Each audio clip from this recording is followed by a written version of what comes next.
Iya tadi.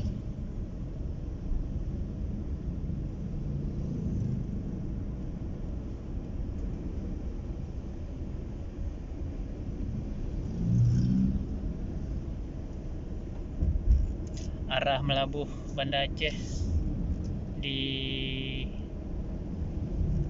sekitar 1 km sebelum Simpang Lampu U. Kondisi terkini mayoritas didominasi oleh kendaraan roda 4.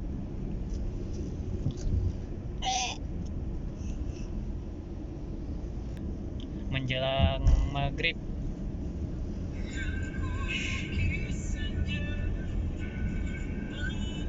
rame kali pun. Hai guys.